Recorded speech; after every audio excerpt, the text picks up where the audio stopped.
Mike Mulligan and His Steam Shovel. Story and pictures by Virginia Lee Burton. To Mike. Mike Mulligan had a steam shovel, a beautiful red steam shovel. Her name was Mary Ann.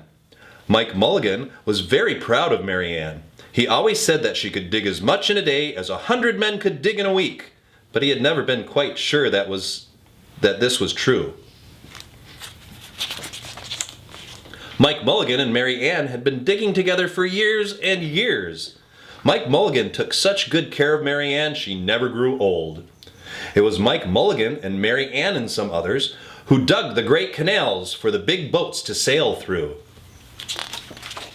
It was Mike Mulligan and Mary Ann and some others who cut through the high mountains so that trains could go through. It was Mike Mulligan and Mary Ann and some others who lowered the hills and straightened the curves to make the long highways for the automobiles. It was Mike Mulligan and Mary Ann and some others who smoothed out the ground and filled in the holes to make the landing fields for airplanes. And it was Mike Mulligan and Mary Ann and some others who dug the deep holes for the cellars of the tall skyscrapers in the big cities. When people used to stop and watch them, Mike Mulligan and Mary Ann used to dig a little faster and a little better. The more people stopped, the faster and better they dug. Some days, they would keep as many as 37 trucks busy taking away the dirt they had dug. Then along came the new gasoline shovels, and the new electric shovels, and the new diesel motor shovels, and took all the jobs away from the steam shovels. Mike Mulligan and Mary Ann were very sad.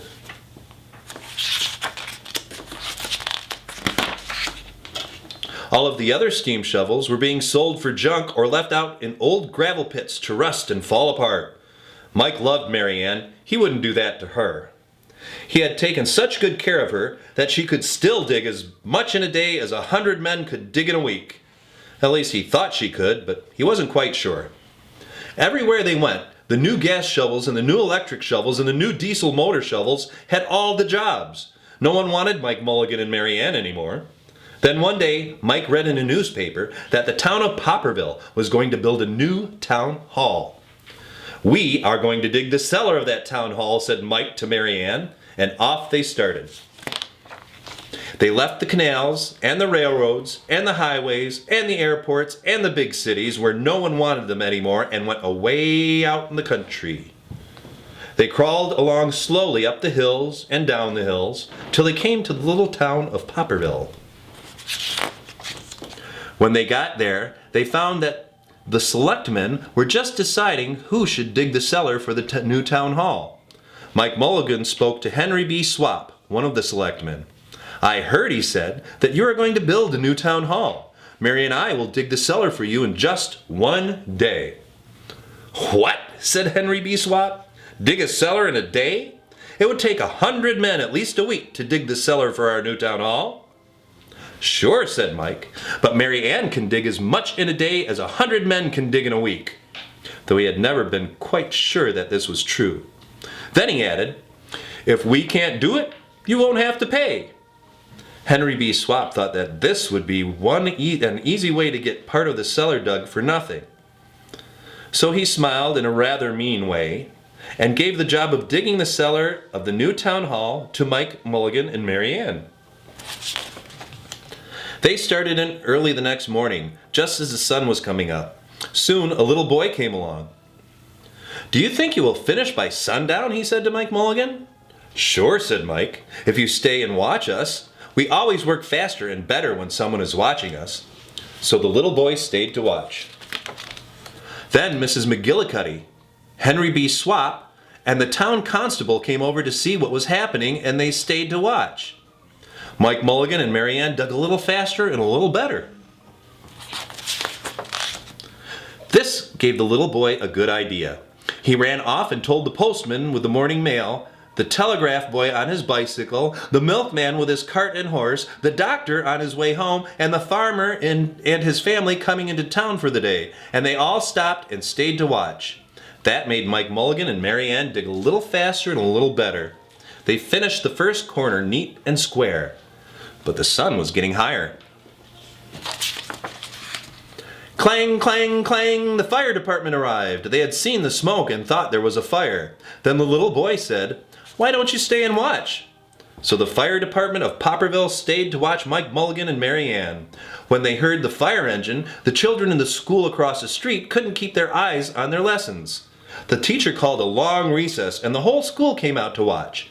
That made Mike Mulligan and Mary Ann dig still faster and still better. They finished the second corner neat and square, but the sun was right up in the top of the sky.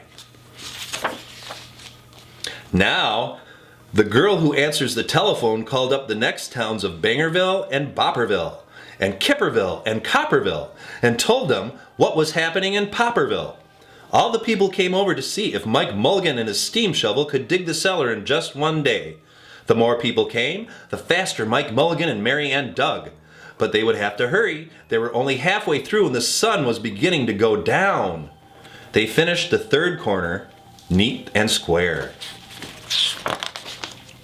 Never had Mike Mulligan and Mary Ann had so many people to watch them. Never had they dug so fast and so well, and never had the sun seemed to go down so fast. "Hurry, Mike Mulligan, hurry, hurry," shouted the little boy. "There's not much more time."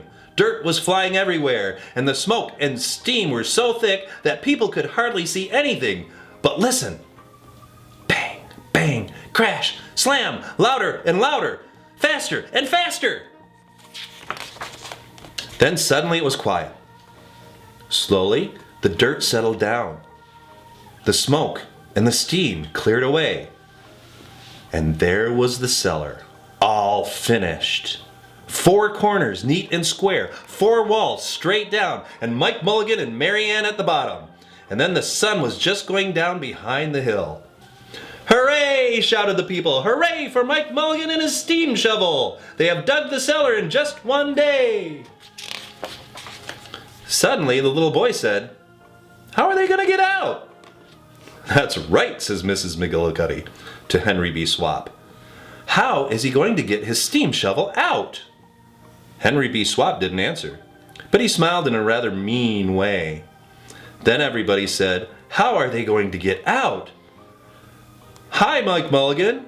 How are you going to get your steam shovel out?"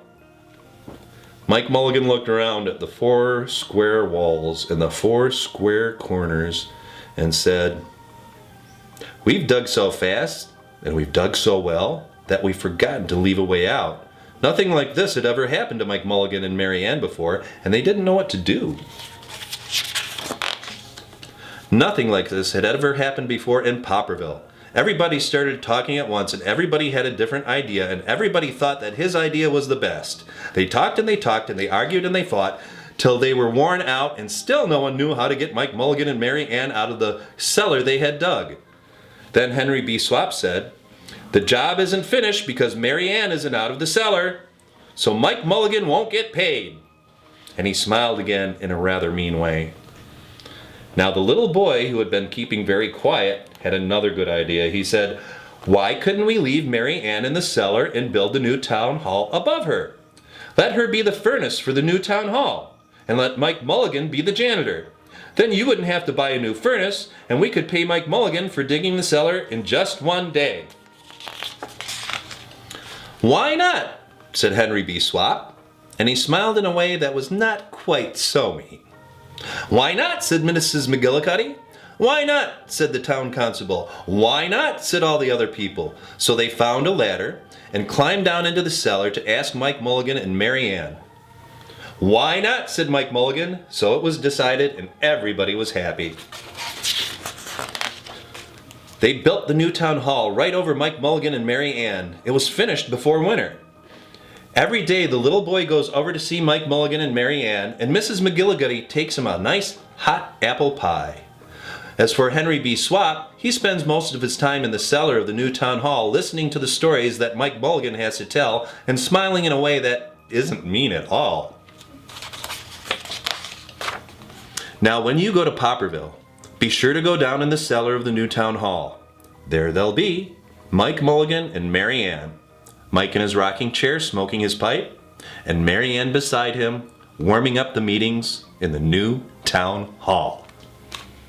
The end.